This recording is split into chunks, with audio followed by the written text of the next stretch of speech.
नमस्कार दोस्तों, इस वक्त की तमाम बेहद बड़ी खबरें, मुख्य समाचार आप लोगों के लिए लेकर के आए हैं दोस्तों, जहां पर एक एक करके दिन भर की सभी बड़ी खबरें आप तक आगे इसी वीडियो में पहुंचाएंगे। जहां पर दोस्तों जानेंगे कि राजस्थान में बड़े खेल की तैयारी में वसुंधरा राजे, समर्थक विधायक बेकाबू हो गए हैं। कहा, महारानी को मामा ना समझे केंद्रीय नेतृत्व, मुख्यमंत्री पद को लेकर के हलचल तेज। पूरी खबर जानेंगे। इसके साथ ही बताएंगे कि संसद में बैकफुट पर केंद्र की मोदी सरकार, विरोध के बीच यहां पर बिल लेना पड़ा है वापस। राहुल गांधी, सोनिया गांधी भड़क उठे।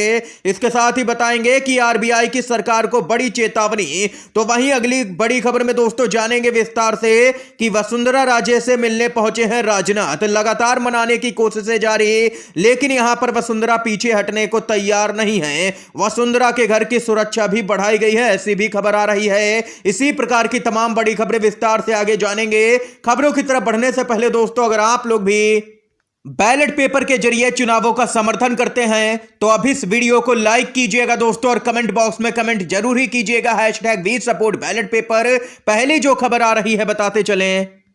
राजस्थान से बेहद ही बड़ी खबर दोस्तों सामने निकल के आ रही है। विधायक दल की बैठक से ठीक पहले वसुंधरा राजे से मिलने पहुंचे हैं राजनाथ सिंह। लगातार उनको मनाने की कोशिशें की जा रही हैं बीजेपी के द्वारा।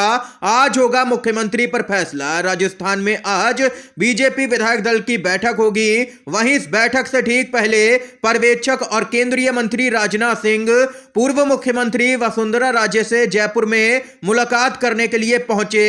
यह मुलाकात दोनों ही नेताओं के बीच में अकेले में हुई है। और वहीं आप लोगों को बताते चलें, बड़ा सवाल उठता है कि राजस्थान में बीजेपी वसुंधरा राजे को फिर से मुख्यमंत्री बनाएगी या फिर मध्य प्रदेश और छत्तीसगढ़ की तरह ही राज्य में नए चेहरे पर दांव लगाएगी। और वहीं यहां पर बताते चलें, वसुंधरा राजे के समर्थक विधायक यहां पर बेकाबू होते जा रहे हैं। उन्होंने सीधी चेतावनी दे दी है बीजेपी के केंद्रीय नेतृत्व को। बताते चलें कि मध्य प्रदेश में शिवराज सिंह चौहान को हटा करके मोहन यादव को मुख्यमंत्री बनाया गया, और उसके बाद में वसुंधरा राजे को, जो समर्थक विधायक है, उनका मानना है कि वसुंधरा राजे को सीएम नहीं बना सकता है बीजेपी का केंद्रीय नेतृत्व। जिसके बाद उनके समर्थक विधायकों ने दो टूक कह दिया है कि महारानी को मामा मत समझ लेना, खेला होबे।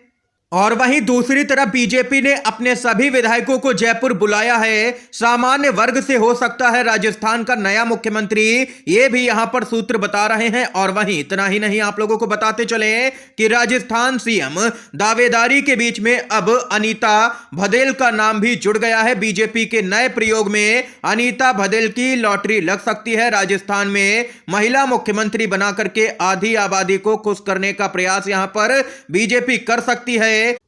और इतना ही नहीं, वसुंधरा राजे को यहां पर बीजेपी के केंद्रीय नेतृत्व की तरफ से स्पीकर बनाने का प्रस्ताव दिया गया, लेकिन वो इस पर राजी नहीं है। जिसके बाद यहां पर वसुंधरा राजे कोई भी बड़ा कदम उठा सकती हैं। बीजेपी की नींद वसुंधरा राजे अकेले उड़ा सकती हैं, क्योंकि उनके समर्थक विधायक यहां पर 70 से भी ज्यादा बताए जा रहे हैं, जो कि काफी बड़ी संख्या है दोस्तों राजस्थान के अंदर विधायकों की।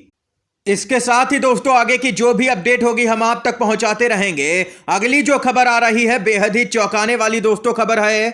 कांग्रेस के सांसद धीरज साहू के ठिकानों से यहां पर 350 से भी ज्यादा करोड़ का कैश जब्त हुआ। जिसके बाद गोदी मीडिया और पूरी बीजेपी यहां पर उतर आई है और कह रही है कि यह भ्रष्टाचार के खिलाफ एक मुहिम है। और वहीं पीएम मोदी का भी कहना है कि सबका हिसाब तो होकर के ही रहेगा, लेकिन यहां पर बताते चले धीरज साहू का वो पैसा कैसा है, यह जांच का विषय है। केंद्रीय एजेंसियां जांच करेंगी। लेकिन कृषि मंत्री नरेंद्र सिंह तोमर का बेटा जब 500 करोड़ का डील कर रहा था, तब ईडी कहां पर थी, तब इनकम टैक्स कहां पर था, तब सीबीआई कहां पर थी।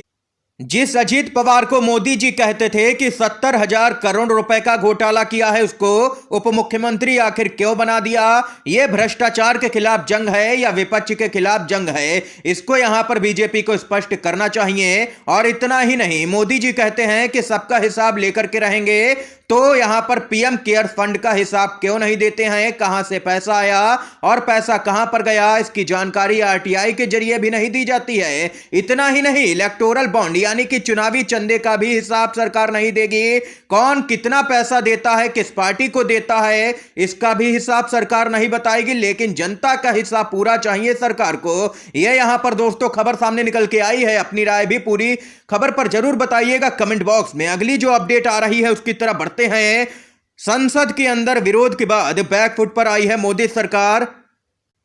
केंद्र सरकार ने लोकसभा से 3 नए आपराधिक कानून विधेयकों को वापस लेने का फैसला किया है। इन कानूनों में संसदीय पैनल के द्वारा सुझाए गए कुछ बदलावों को यहां पर दर्शाया गया था। विपक्ष यहां पर हंगामा कर रहा था पूरे मामले पर, और वहीं संसदीय कार्य मंत्री प्रहलाद जोशी ने कहा है कि गृह मंत्री ने 3 विधेयक आपराधिक कानूनों पर विधेयक जो थे स्थायी समिति को भेजे थे, जिनमें समिति ने कई संशोधन सुझाए हैं। इसलिए यहां पर संशोधन के साथ में नए विधेयक पेश किए जाएंगे। फिलहाल के लिए इनको वापस लिया जाता है। ये यहां पर दोस्तों बैकफुट पर मोदी सरकार नजर आई है। तो वहीं जो अगली खबर आ रही है उसकी तरफ बढ़ते हैं। उद्धव ठाकरे ने भरी हुंकार, कहा अगर देश में बीजेपी को लगता है कि मोदी लहर है तो बैलेट पेपर से सिर्फ एक बार चुनाव करवा करके बीजेपी दिखा दे, सारी लहर इनको पता चल जाएगी। उद्धव ठाकरे ने बीजेपी को चुनौती देते हुए कहा है कि बीजेपी का ईवीएम प्रेम क्यों है वो अच्छे से जानते हैं, क्योंकि वो बीजेपी के सहयोगी रह चुके हैं। बीजेपी यहां पर ईवीएम से सिर्फ इसलिए ही प्रेम करती है क्योंकि चुनावों के दौरान यहां पर बड़ी गड़बड़ी की जाती है, और अगर बैलेट पेपर आते हैं तो देश के अंदर बीजेपी को यहां पर लोकसभा में 100 सीटें भी मिलना मुश्किल हो जाएंगी। ये यहां पर उद्धव ठाकरे ने हुंकार भरी है और कहा है कि बैलेट पेपर से चुनाव करवा करके बीजेपी दिखाए। और वहीं इतना ही नहीं, आप लोगों को यह भी बताते चलें, आपने अक्सर देखा होगा कि अमित शाह जितनी भी सीटें कहते हैं बीजेपी को चुनाव के नतीजों में उतनी ही सीटें कई बार मिलती भी हैं। और वहीं ये मध्य प्रदेश का चुनाव जीतना, फिर मध्य प्रदेश का मुख्यमंत्री किसी ऐसे व्यक्ति को बनाना जिसे कोई भी गेस नहीं कर सकता है, ये सब सस्पेंस बनाए जाते हैं, जबकि पटकथा और रिजल्ट सब कुछ पहले से तय और मालूम होता है।